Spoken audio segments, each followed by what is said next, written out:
Hey everyone, welcome back to the show. Like I said in the intro, I'm here with Dave Meyer. Dave, welcome to the show.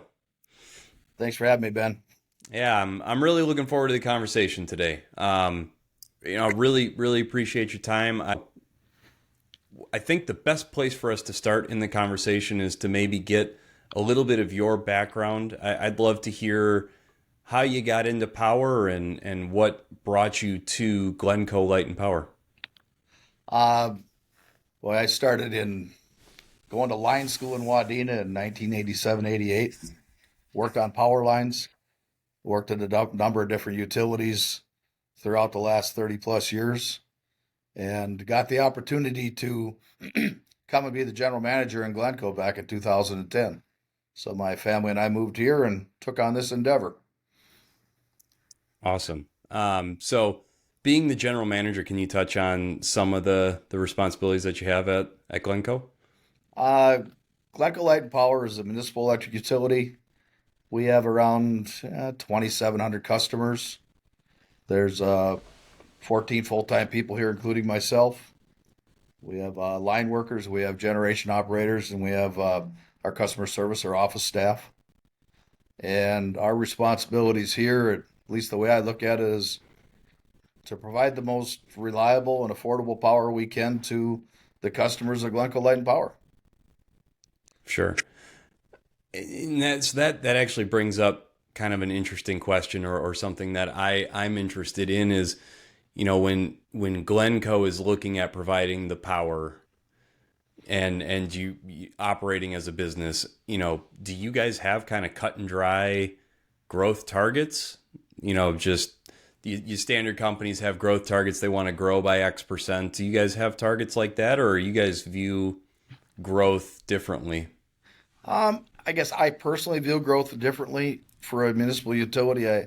In Minnesota, there's service territories, which means there's the boundary in which you operate.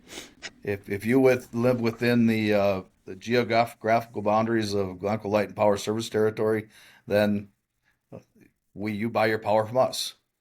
If you live within the neighboring cooperatives territory, then you buy your power from them. And that's the way it works in Minnesota. And good, bad, or indifferent, that's the way it is.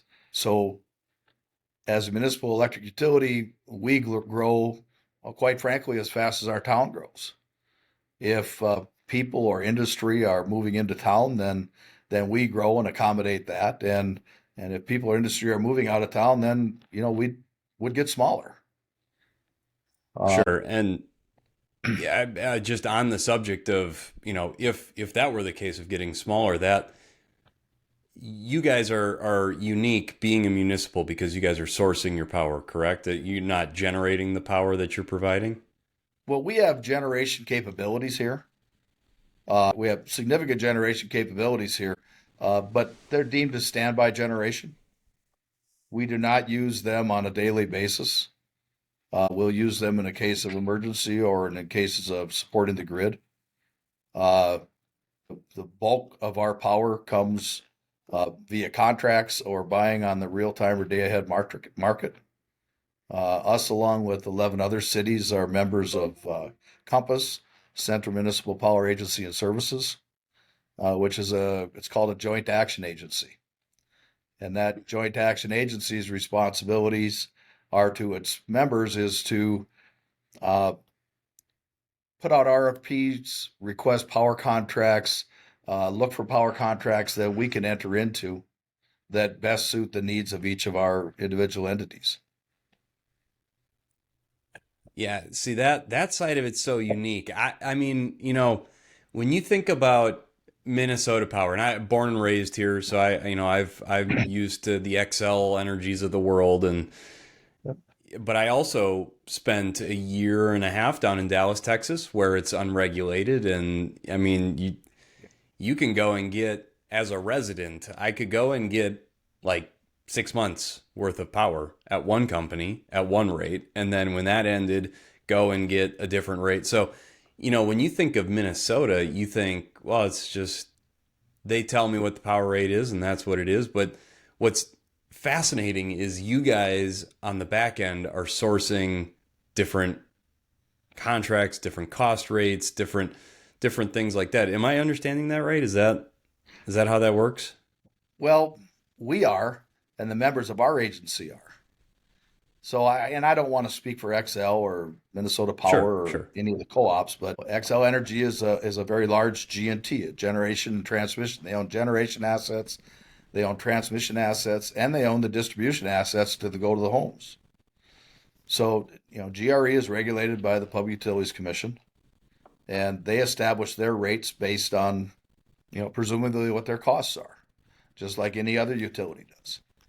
There are some municipalities or cooperatives that are part of an all requirement contract, which means that they, along with all their other uh, entities that are part of this larger organization, that they have to get all their power from this entity, and that's just the way it is. Um, in the case of our agency, I call it an a la carte agency.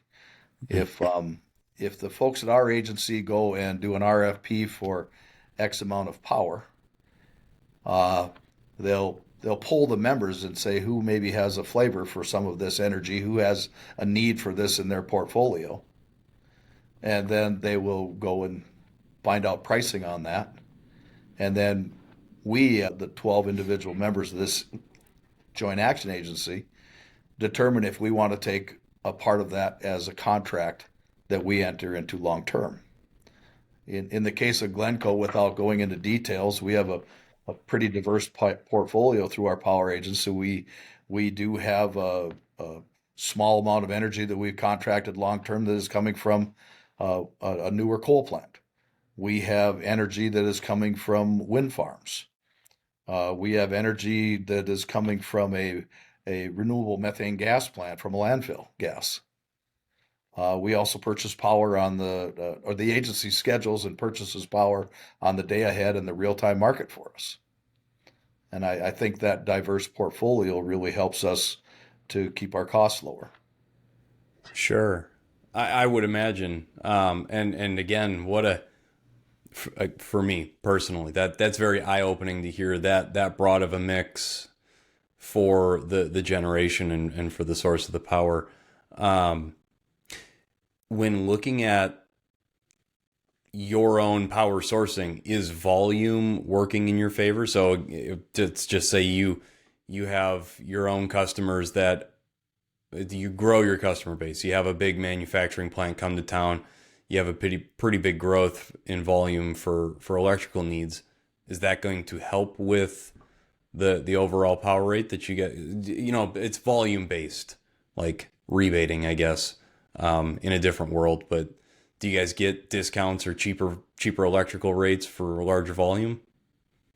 You can when the agency goes out for an RFP on a power contract.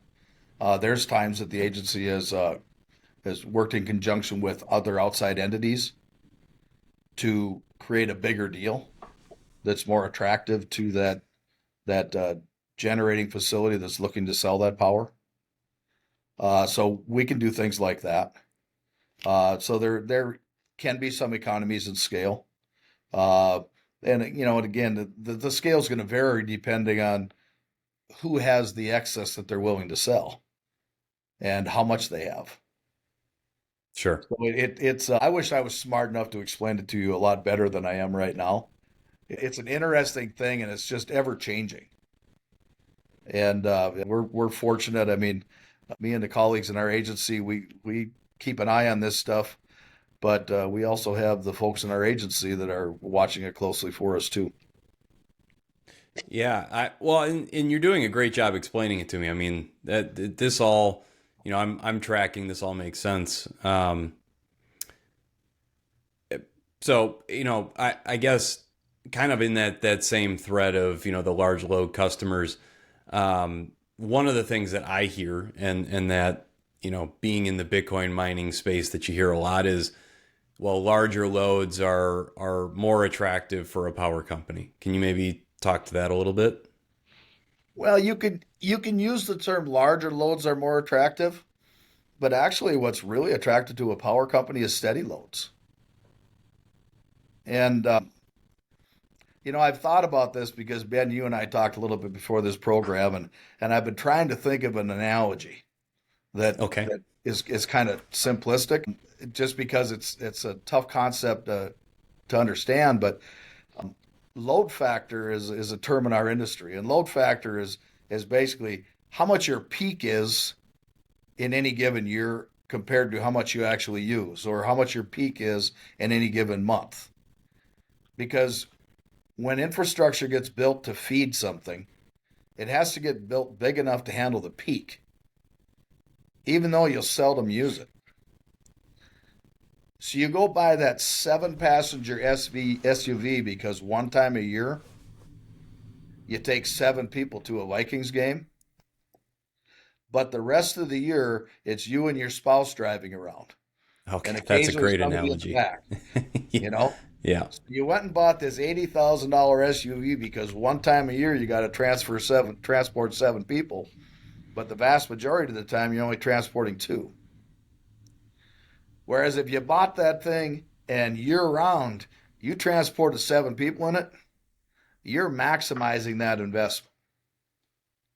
So when you take something like a data center that is, for lack of a better way of putting it, spinning the meter at full blast 24/7, that's what makes them attractive, because they're maximizing the use of the facilities you built to serve them. I love that analogy. And I may use that again because I seldom hear, a great way to explain why you overbuild. And that's a perfect way to put it. Or oversupply rather. I don't know, necessarily that you're Right. overbuilding, or probably a little of both, but um, yeah, that's a phenomenal way. And so sticking with that analogy, is there an advantage then also to have not only a large load customer, seven person SUV that you're driving around full all the time, but then when you need to tell somebody to get out of the car because they need the space for something else, or load shedding or curtailment, um, I'd love to hear a little bit more about that from your perspective, or Glencoe Light, perspective. Well, and that's one of the things we did when this company wanted to come in and put a data center here.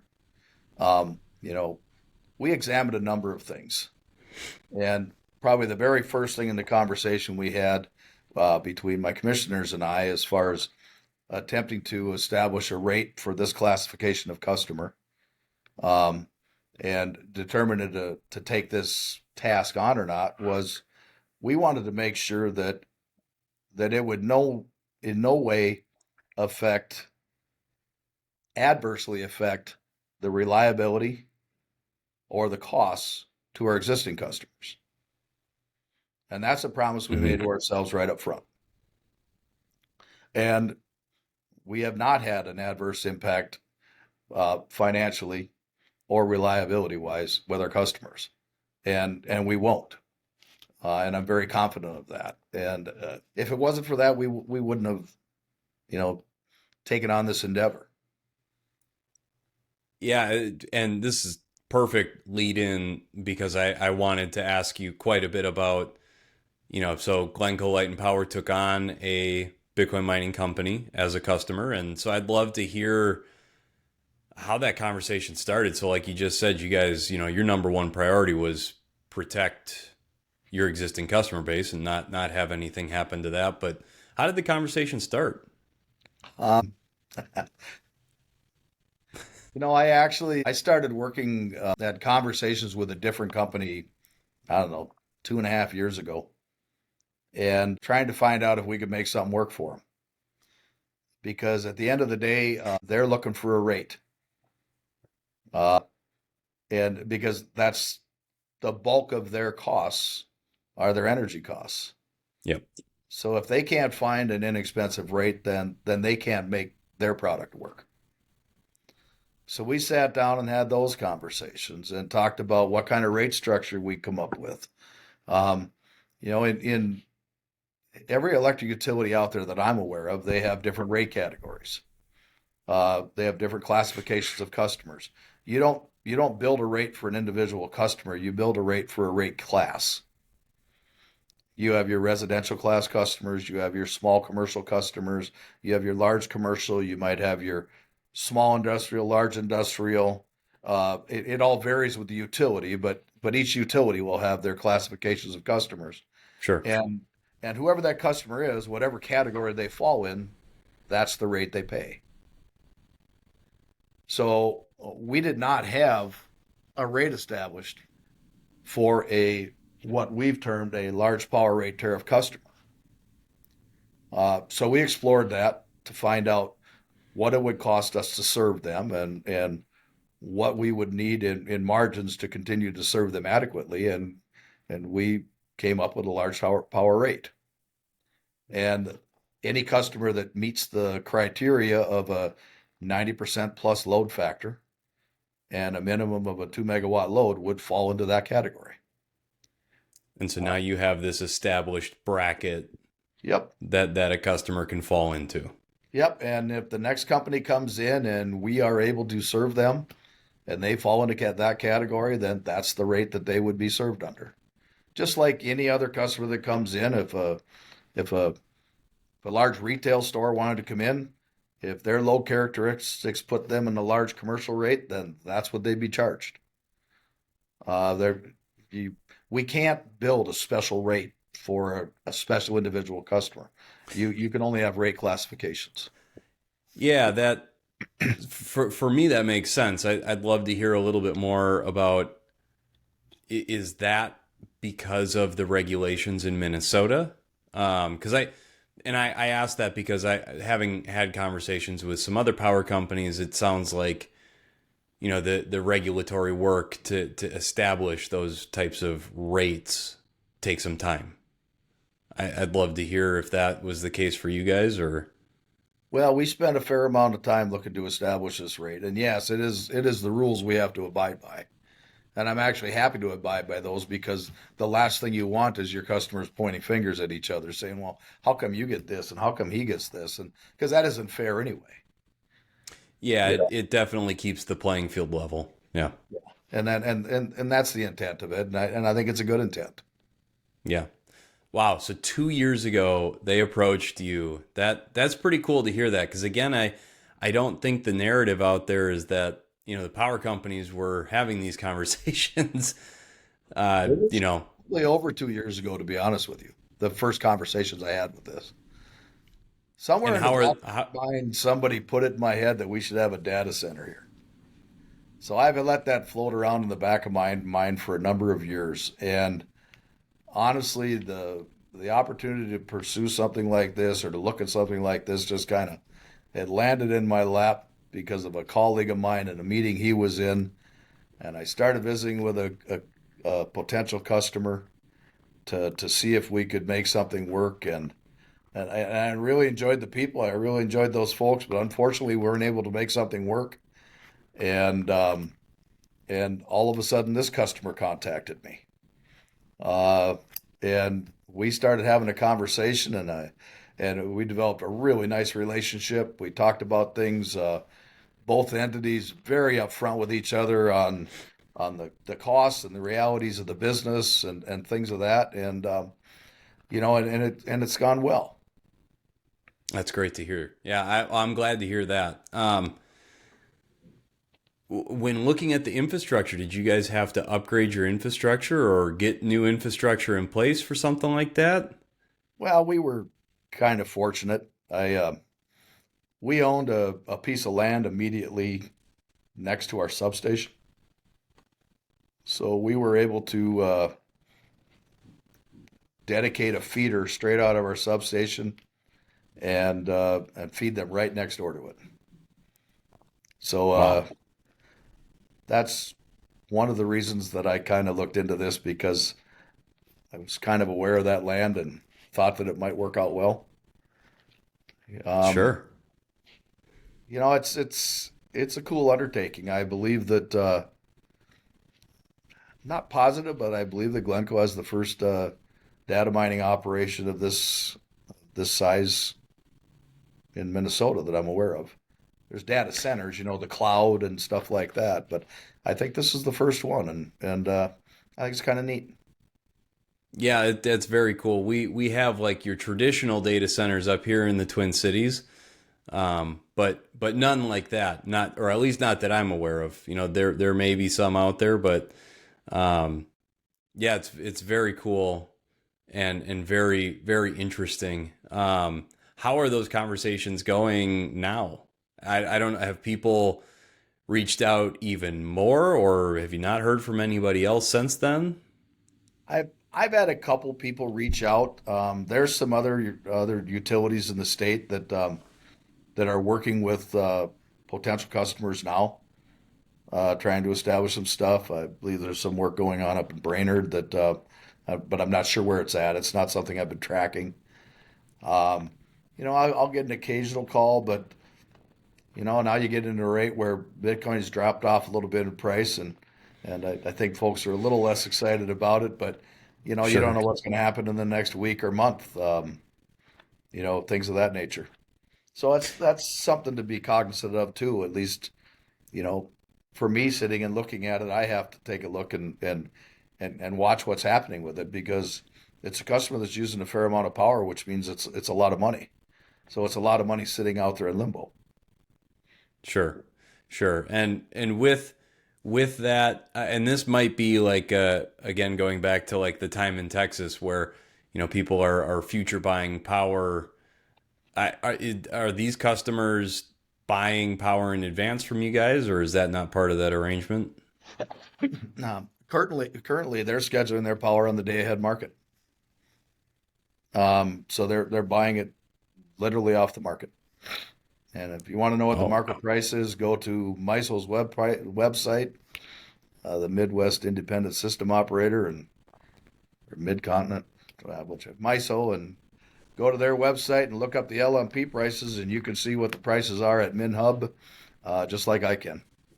oh wow. Okay, so I again didn't know that either. Is that I, probably more elementary questions for you? But I mean, is that just like a pass through you guys, or Well, I've never there's heard that. probably That's so cool. there's a little bit more to it than that, but to give Okay. you an idea of what energy prices are doing in the wholesale market. And in our case, that and that please keep in mind that that's also what you're seeing on that LMP on MISO's website is energy only because there's also the cost of the transmission. So Sure. in order for power to get to Glencoe, you need to purchase the power from somebody. It has to travel through the transmission lines. You have to pay whatever rates, and those rates are going to vary based on a lot of different factors. And you have to pay the transmission, and you have to also run it through your distribution system, which means your costs and ultimately to the end use customer. Sure. Sure. Uh, it's wildly fascinating. Yeah.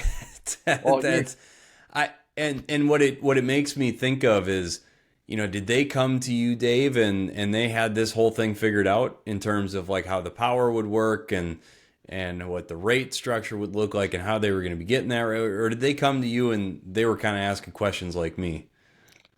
we had long conversations. Okay, okay.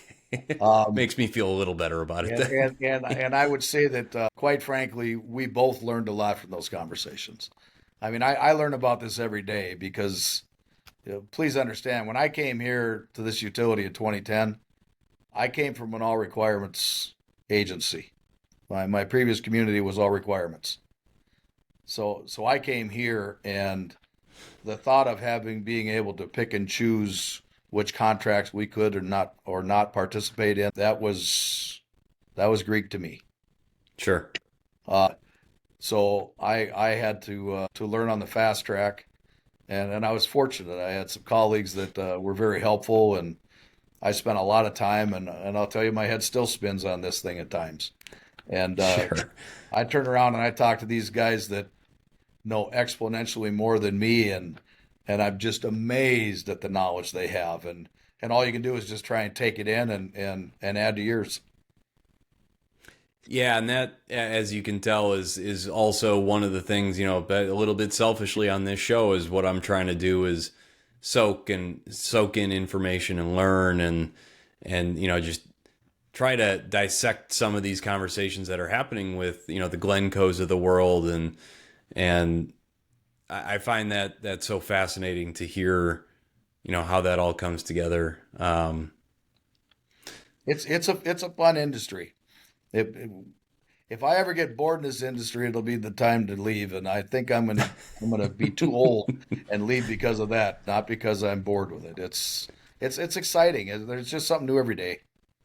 Yeah, I completely agree, and you're leading nicely into another question I had, which is, in this industry, there's a lot of mature technology, older technology in the industry, but I know that we're, having to innovate a lot. Are you do you know of some cool innovations that are coming to the space that, maybe Bitcoin mining is helping usher in or just other things that are, you know, cool, interesting innovations that are coming up? Well, there's entities that are looking to use hydrogen. There's entities looking at you know micronuclear. Um, and 50 people say it's great and 50 people say it's terrible and all of that. And it the people are so innovative. They're just coming up with different ways and how do you build the bigger mousetrap? And that's where it's at right now. And the opinions on power supply and how to use it, they vary so heavily. And then, of course, reality has to come into play too. And that gets to be maybe a little bit tougher pill to swallow for some folks. Yeah. Yeah, it does. Yeah. Uh, It Yeah. Ben, we can go down a rabbit hole on this one. well, and I know we talked about some of that, and we don't have to go down that path at all. But you know, one of the things that I'm curious about too is the electrical vehicle. So again, we talked at the beginning of the conversation is that addition of electrical needs for a town, for a city, adding electrical vehicles. I mean, my gosh, people are now getting electric pickup trucks. It's just crazy, but Well, it's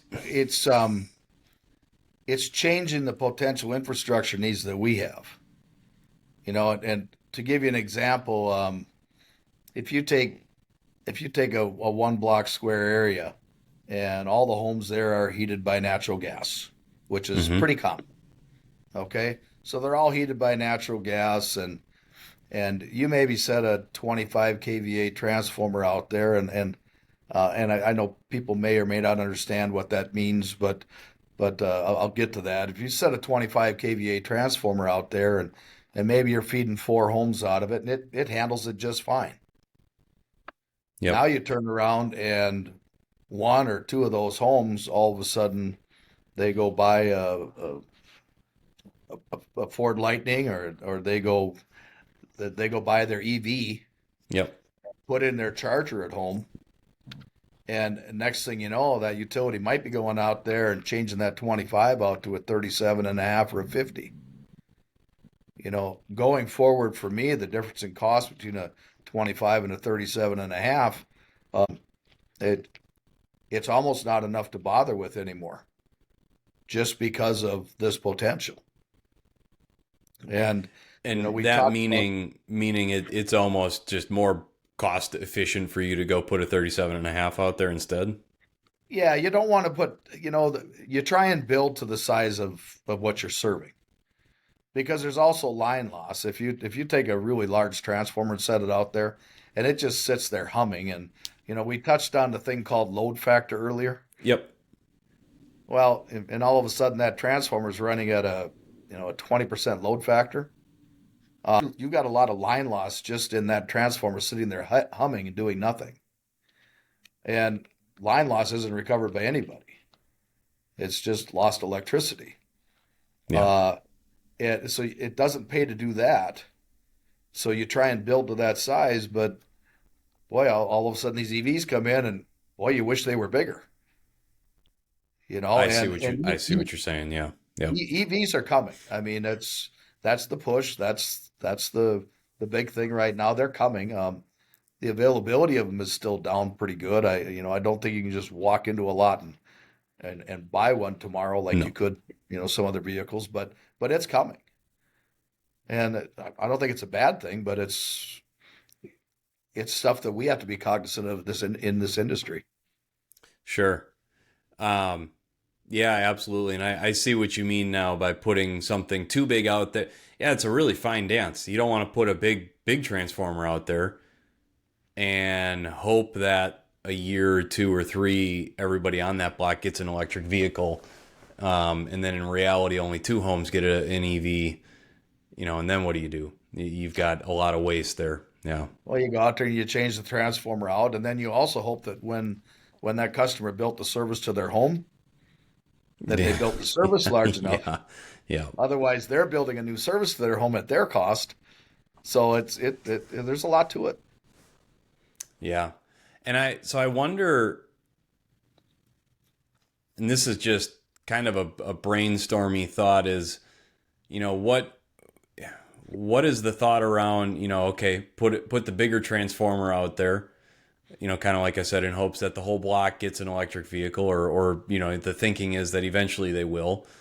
And then having like a very, very small scale data center or a little mobile Bitcoin mining operation using the 70-80% that might not be getting used right away. I mean, is that, when you look at like some of the creative use cases for that, is that even on the table?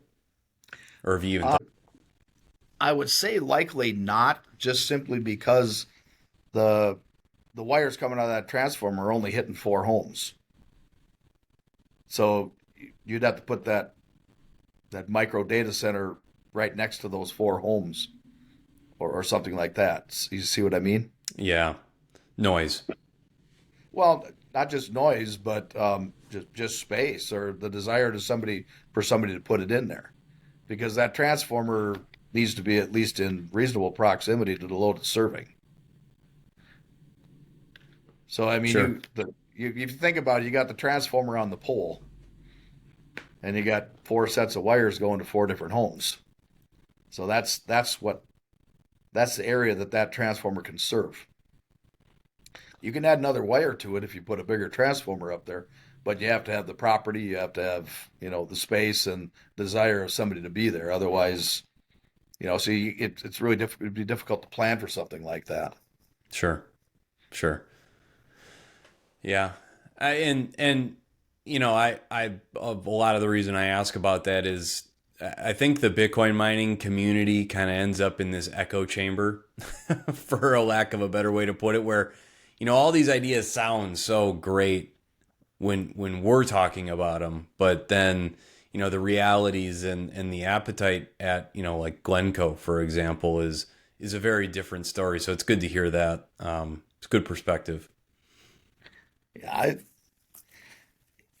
this industry is evolving. Just it's evolving very rapidly, and it will be interesting to see where it lands. Yeah, yeah, absolutely. So one of and this is kind of the closing question, if you will, for the podcast. What I wanted to kind of touch on for kind of the end here is, are there things that the Bitcoin mining industry, from your opinion and the conversations that you've been having, are there better ways that Bitcoin miners could approach a power company? Um, I think the biggest thing is if they approach the power company with an openness and they're willing to work together, um, uh, to create something good. And that actually goes with any customer, because you know you use the word partnership. Well, you try and partner with all your customers. Now, we're not we're not partners with this data mining center. They are a customer that we're serving a load to just like any other customer. Now, I guess I call it kind of partnership because we'll work with any of our customers to try and make things better for them if we can. So our partnership with the data mining facility, I think, has gone very well. The CEO and the COO are really nice people. I've enjoyed all my conversations with them. They've been very accommodating. We've had many conversations about different things from the business side of it that we need to accomplish, and to make sure that we're taking care of each other. And they've gone very well. A couple of fine people. Been very happy with that organization. So I think the biggest thing is to come in with an openness, uh, and and quite frankly, realistic expectations. I would imagine you've heard some unrealistic expectations in some of these conversations. Well, some of the tougher things is that somebody comes in, and Glencoe was in a fortunate and unique situation when this happened, and that is that we had built a new substation to add some redundancy and reliability to our customers, which put us in a situation where we had some excess capacity in our transformer. And to simplify that, our transformer was big enough that we had a lot of spare room in it, Sure. in anticipation of growth, and also because of a second substation we built. We needed the second substation, but we didn't need a ton of it right away. So we were fortunate that we had that room. Um, I would tell you that, with the exception of some of the large G&Ts, I would venture to guess that you know this data mining facility will consume 1.5 times as much electricity in a calendar year as our previous load was. Oh wow. That's substantial. So yeah, if you take, I don't know, 80 million kilowatt hours in a year that we usually sold, uh, we'll sell 120 more million now. So being able to have that infrastructure readily available is tough. If you turn around and go to, especially to a small utility, go to a small utility and ask me if they've got 10 megawatts of space, they're going to say no. They likely Right. don't. Right. So in order to serve that big load, you're looking at potentially building a substation, and the lines associated with that. And with lead times the way they are now, on materials, I, if I want to order a transformer tomorrow, I'm a year and a half out. A year and a half out. Oh yeah, for a big substation transformer, yeah, you Wow. can be a year and a half out. We have components that I order on any. I had this conversation with my line foreman today, and with our office controller. Um, and I'm using ballpark numbers here, but if you go back 15 years ago, even 10 years ago, I think that a lot of utilities, I know we carried a lot less inventory because we didn't need to. If we needed a widget Mm-hmm. tomorrow, we'd call up today and we'd have it tomorrow or the next day, and we're good. If we needed 20,000 feet of wire, we'd call up and in 2 days we'd have 20,000 feet of wire. I ordered wire back in, I don't know, October a year ago, and it got here 4 months later, 5 months later. Wow. So now all of a sudden utilities are forced to inventory a lot more than they have just because of lead times. And it's not just utilities; it's anything. I mean, um, I had problems with my furnace this week, and I called up the furnace guy, and he said I could probably have the part in 3 days. I'm in Minnesota. Yeah. That's not gonna cut it. Yeah. you know, Yeah. Yeah. but I mean, so that's the realistic expectations, is how fast you can actually build out. Sure. And I know I said that was kind of my last question, but to add on to that, I mean, it takes a lot of trust then to work with a group knowing that it could take a year to build out, and with Bitcoin being so volatile, are you guys going to stick around? Can you guys hang on for a year before we turn you on? And I mean that's not even just Bitcoin mining. I mean that could be a manufacturing plant. Can they handle a year delay on the start time of their manufacturing plant? We had a customer in Glencoe that wanted to put in a business, Mm-hmm. and due to supply chain issues, they've been building this thing for over a year and a half Jeez. just for their structures. And I don't know if it's their fault, their supplier's fault, whose fault it is. None of my business. It's just what I've observed. And I know they have a desire to get going. Um, but yeah, that's just the way it is, unfortunately, today. Yeah, it's the world we're living in right now. Yeah. Um, and I'll tell you what, if I could come up with the cure all for that, I'm thinking I'd be charging you for this podcast, man. But I certainly don't have the answer to it, and I don't know if anybody does.